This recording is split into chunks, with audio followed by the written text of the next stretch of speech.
우리 수요 수요 성경 공부를 지난주에 이어서 레위기 23장에 나와 있는 그 절기와 24장 앞부분에 나와 있는 내용들을 진행하도록 하겠습니다. 우리 지난 시간에는 이스라엘의 절기에 대해서 한번 살펴보았는데, 다시 한번 잠깐 복습하자면, 이스라엘의 절기가 주로 이제 음력에 따라서 그 날짜가 제시되어 있습니다. 원래 이 이스라엘의 절기들이 그 농사와 추수와 관련되어 있기 때문에 그렇습니다. 그래서 7월부터 12월까지 비가 오는 기간, 그리고 1월부터 6월까지는 비가 오지 않는 건기라는 것을 염두에 두시면, 그리고 이후에 이러한 농사와 관련된 절기들이 출애굽 등의 역사적인 사건을 경험하면서 거기에 신학적인 그리고 신앙적인 의미가 부여되어 있다라는 말씀을 드렸습니다. 이스라엘의 3대 절기로는 6월절과 77절, 초막절 이렇게 구성이 되어 있는데, 각각 보리추수와 밀추수 그리고 그 과일 추수와 연관된 그런 절기입니다. 이것이 나중에 출애굽 등의 그 사건을 경험하면서 하나님의 구원과 또 하나님께서 함께 해주시는 은혜, 이러한 의미가 보다 더 강조되어 있다라고 볼 수 있습니다. 오늘은 23장 후반부에 나와 있는 그 다른 절기에 대해서, 그리고 본문에 나와 있지 않지만 이스라엘 절기에서 중요한 그런 내용에 대해서 한번 살펴보도록 하겠습니다. 먼저 나팔절이라고 하는, 우리로 말하면 그 설날에 해당하는 그 신년 절기입니다. 또 하나 그 지난번에 한번 살펴보았던 그 민족적인 대회개의 날, 속죄일이라고 하는 그 절기를 다시 한번 언급을 하고 있습니다. 본문에는 나와 있지 않지만 이스라엘의 절기 중에서 중요한, 지금도 지키고 있는 그런 절기 중에 수전절과 부림절에 대해서도 함께 살펴보도록 하겠습니다. 먼저 나팔절입니다. 나팔절은 본문 23절부터 25절까지 언급이 되어 있습니다. 여호와께서 모세에게 말씀하여 이르시되, 이스라엘 자손에게 말하여 이르라. 일곱째 달 곧 그 달 첫날은 너희에게 쉬는 날이 될지니 이는 나팔을 불어 기념할 날이요 성회라. 어떤 노동도 하지 말고 여호와께 화제를 드릴지니라. 이 7월 달에는 그 여러 그 중요한 절기들이 포함되어 있습니다. 7월 1일은 나팔절, 7월 10일은 대속죄일, 그리고 7월 15일부터는 수장절이 시작이 됩니다. 앞서 말씀드린 것처럼 이 7월 달부터 우기가 시작되고 농사의 중요한 그러한 절기이기 때문에 그 중에 나팔절은 음력 7월 1일입니다. 오늘 우리의 날짜로 치면 1월 1일에 해당합니다. 유대인의 설날이라고도 할 수 있는 절기입니다. 에스겔 40장 1절에 나와 있는 그 해의 머리, 그 해의 처음이다 라는 의미의 명칭이 바로 이 나팔절입니다. 근데 왜 나팔절이라고 부르냐면 그 날이 되면 양뿔로 만든 나팔 소리로 이 절기가 시작되었음을 알려주고 있습니다. 이렇게 나팔 소리를 통해서 절기를 알려준다고 하는 것은 본문에 나와 있는 것처럼 이 기념이라고 하는 그 말의 뜻이 기억과 회상을 의미하고 있습니다. 그래서 양뿔을 불어서 그 나팔 소리를 통해서 우리에게 이 절기의 의미를 기억하게 한다라는 의미인데, 무엇을 기억하게 하냐면 먼저는 하나님의 도우심과 인도하심을 기억하라는 것입니다. 그리고 한편으로는 하나님께 우리를 기억해 달라고 하는 그런 의미로 이 나팔 소리를 통해서 기억을 되살리려고 하는 그런 의미로 나팔을 불고 있다, 이렇게 설명을 하고 있습니다. 26절부터 32절까지는 속죄일에 관련된 규정을 보충하고 있습니다. 앞서 속죄일에 관련된 건 자세히 언급한 바 있지만, 여기에서는 이 속죄일에 성회를 열고 스스로 괴롭게 하고 화제를 드리고 아무런 일도 하지 말아라 라고 하는 구체적인 그 지침에 대해서 언급을 하고 있습니다. 이러한 속죄일은 음력 7월 10일에 해당합니다. 그리고 이미 레위기 17장에 구체적인 제사와 관련된 규정이 나와 있으니까 그 앞서 있는 내용들을 살펴보시면 도움이 될 것 같습니다. 특별히 오늘 본문에서는 이날 스스로를 괴롭게 하라, 그리고 아무런 일도 하지 말아라 라는 특별한 강조 규정을 두고 있는데, 이러한 규정은 오로지 하나님 앞에서 속죄에만 전념하라고 하는 그런 의미를 더욱 강조하고 있다라고 볼 수 있습니다. 이 밖에 본문에 나와 있지 않지만 이스라엘 절기 중에서 오늘날까지 굉장히 중요하게 지키는 절기가 두 가지가 더 있습니다. 하나는 수전절이고 하나는 부림절인데, 이 수전절은 성전을 깨끗하게 하는 절기라는, 한자로는 그런 의미를 담고 있습니다. 히브리어로는 하누카라고 되어 있는데, 이 하누카라는 말이 봉헌이라는 뜻입니다. 근데 이 수전절에 대해서는 성경에는 나와 있지 않습니다. 이스라엘 역사를 통해서 이 절기가 어떻게 유래가 되어 있는지를 살펴볼 필요가 있습니다.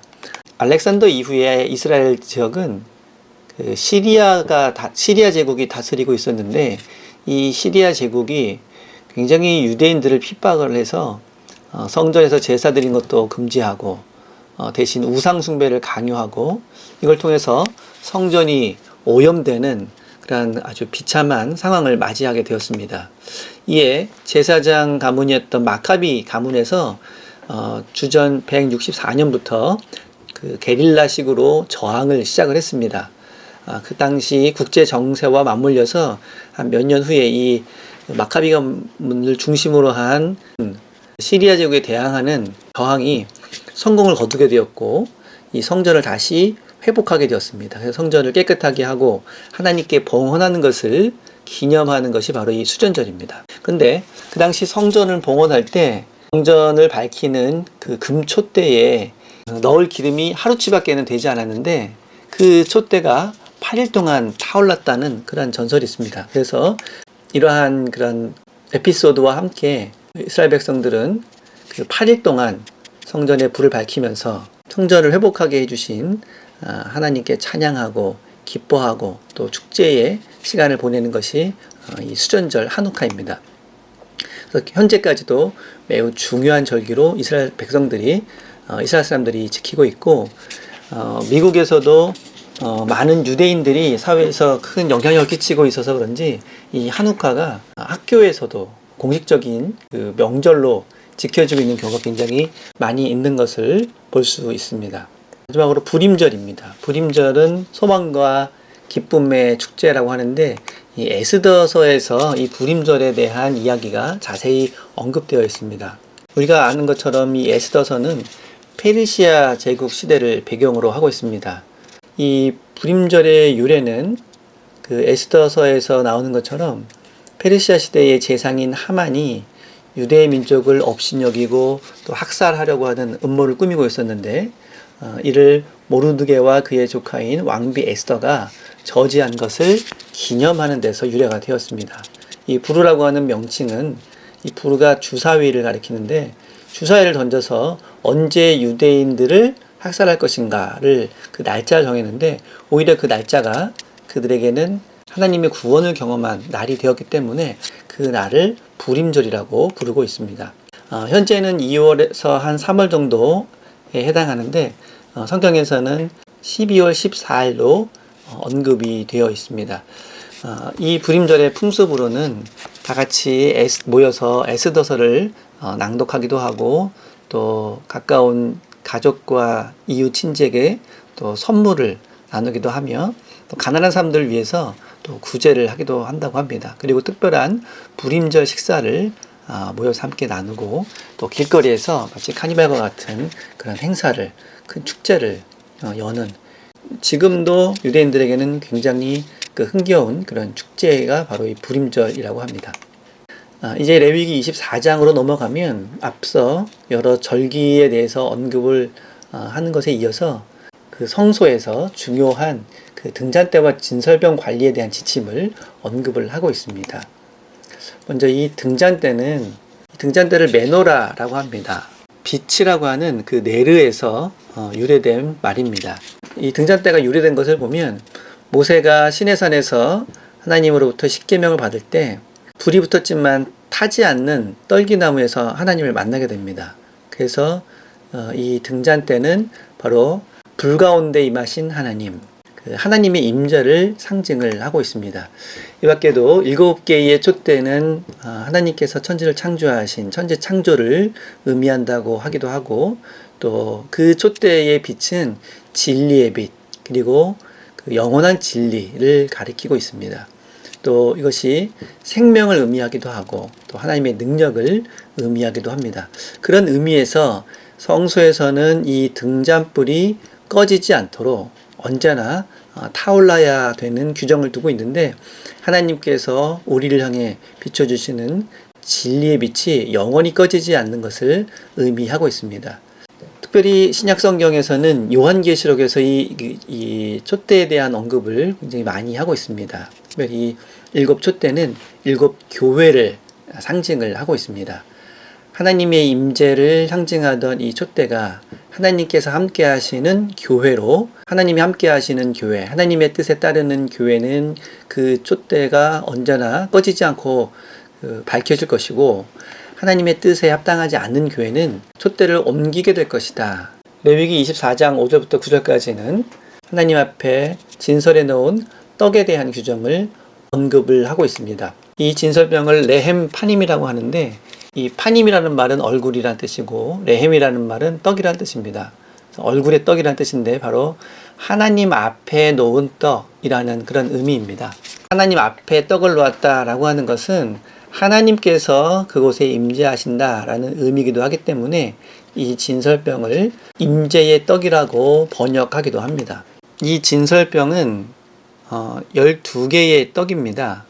근데 이 12개가 바로 이스라엘의 12지파를 의미하고 있습니다.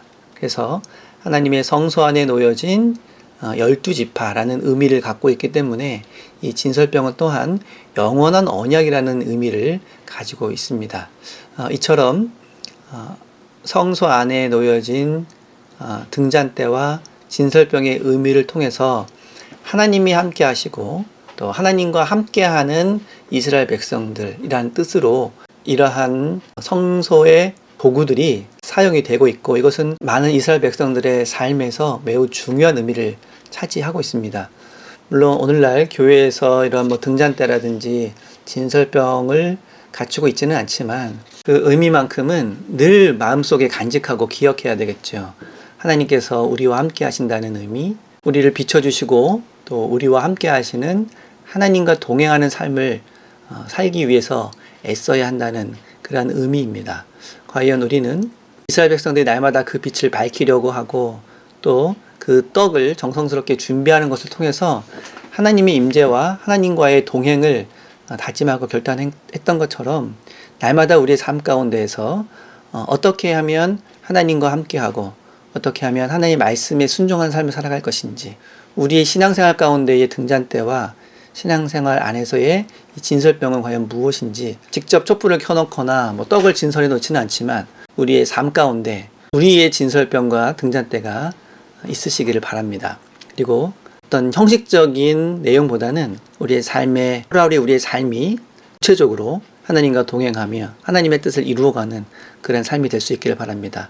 모든 절기도, 성소에 마련되어 있는 이 모든 도구들도 이와 같은 것을 하나님의 백성들에게 각인시켜주기 위한 도구일 것입니다. 우리의 삶 속에서도 그러한 절기와 또 성소에서의 도구의 의미들을 떠올리면서 날마다 주님과 동행하며 주님의 뜻을 이루어가는 우리 신앙이 될 수 있기를 바랍니다.